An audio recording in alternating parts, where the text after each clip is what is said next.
Hello everyone, welcome back to Placement Buddies. Let me welcome you all to the next lecture of this industrial instrumentation playlist. Today we will be going through the classification of flow meters, right?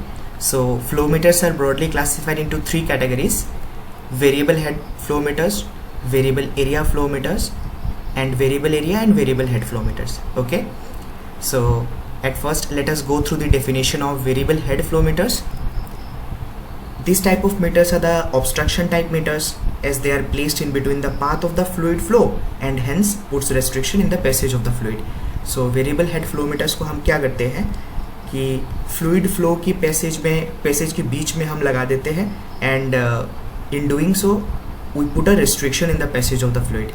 Okay, a pressure differential or head is created across the restriction, and this pressure differential is a measure of the fluid flow. Fluid को हम किसके terms पे measure करते हैं? Pressure differential के terms पे. Okay, so examples of variable head flow meters are venturi meter, orifice plate, pitot tube, flow nozzle. Venturi meter का working principle, इसका एडवांटेज डिसएडवांटेज हम इसी वीडियो में देखने वाले हैं. ओरिफाइस प्लेट, पिटॉट ट्यूब और फ्लो नोजल के बारे में हम अगले वीडियो में देखेंगे. Okay, now let us look into the definition of variable area flow meters. Variable area flow meters are the ones which operates at a relatively constant pressure drop, unlike the variable head flow meters, right?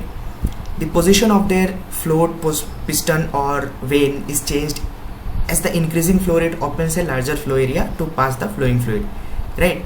So variable area flow meters के examples होते हैं rotameters, electromagnetic flow meter, vortex flow meter, ultrasonic flow meter, etc.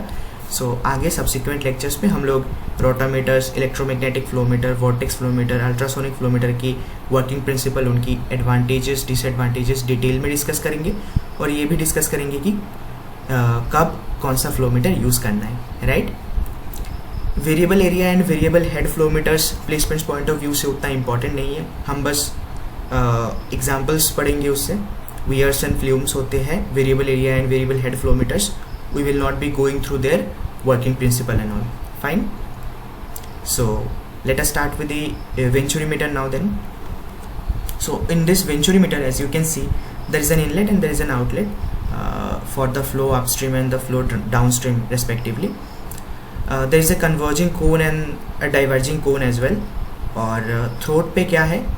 Pressure है P2 which is less than the pressure P1, और यहाँ पे P1 और P2 में एक मैनोमीटर लगा के we can calculate the difference of pressure by we can calculate the pressure by calculating the difference in height, right? So Venturi meter is based on the Bernoulli's principle. I hope you guys are familiar with the Bernoulli's principle. If not, then the Bernoulli's principle states that for a fluid flow, an increase in speed of the fluid occurs simultaneously with a decrease in pressure or a decrease in the fluid's potential energy. So basically decrease in pressure, right? Here P1 is greater than P2, so P1 से P2 तक जब मेरा fluid जाएगा तब इसका velocity increase हो जाएगा, क्योंकि pressure P1 is greater than P2.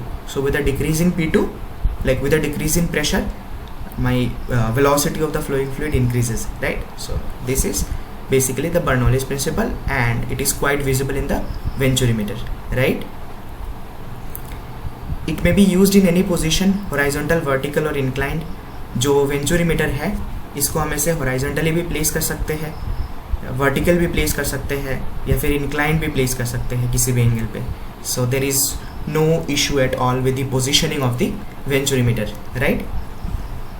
The size of the Venturi meter is expressed in terms of the inlet and the throat diameter. जैसे कि मान लीजिए you are having a Venturi meter जिसका specification है 300 into 150 millimetre.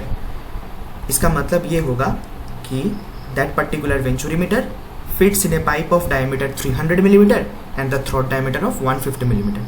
Okay, उस pipe का throat diameter होगा 150 millimeter and it will fit in a pipe of diameter 300 millimeter, right?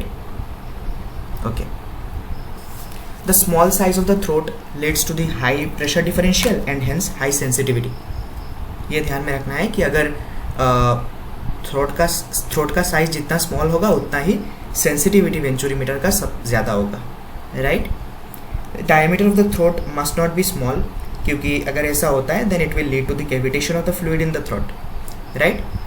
अगर थ्रोट का डायमीटर बहुत ही छोटा होता है तो थ्रोट के थ्रू जो फ्लूइड पास करेगा उसका कैविटेशन हो जाएगा. Cavitation means damage.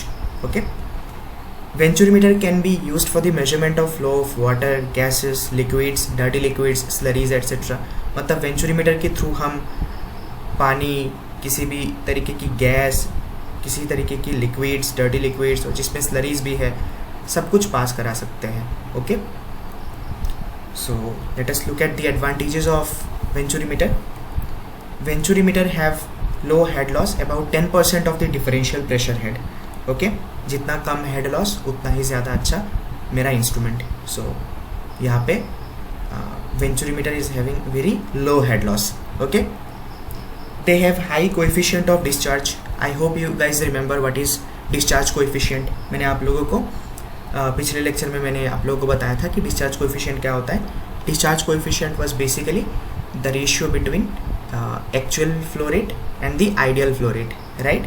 सो जितना जितना ज़्यादा डिस्चार्ज कोएफिशिएंट उतना ही अच्छा मेरा फ्लो मीटर, क्योंकि उतना ही अच्छा वो उतना ही अच्छा उसका फ्लो रेट, मतलब उतना ही अच्छा क्लोज वो जा पा रहा है आइडियल फ्लो रेट के करीब. Okay. So the discharge coefficient of venturimeter is basically 0.95 to 0.97, मतलब 97% close, 95 to 97% close to the ideal flow rate, right. And वो किस वजह से है? On account of the low head loss. And because of this they can be used to measure high flow rates in the pipes having diameter of the order of few meters. Right, so keep this thing in mind. Let us look at the disadvantages of the venturimeter.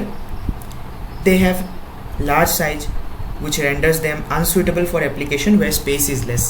जहाँ पे space बहुत ही कम होगा वहाँ पे जाके हम venturimeter fit नहीं कर सकते, क्योंकि वेंचुरीमीटर का साइज़ बहुत ज़्यादा है, राइट.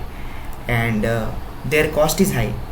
वेंचुरीमीटर की कॉस्ट हाई होने की वजह से मतलब वेंचुरीमीटर का साइज़ बड़ा होने की वजह से कभी कभी वेंचुरीमीटर का कॉस्ट हाई हो जाता है. Okay. Also the cost of installation is high. उसको इंस्टॉल करने में भी बहुत पैसा लग जाता है, right. So these are the disadvantages of venturimeter. So that is all about venturimeter, and that is all about today's lecture. In the next lecture we will be studying orifice plate, pitot tube and flow nozzle, basically the other type of variable head flow meters. Okay, so that's it for today. Thank you. Stay tuned for the next lecture and bye.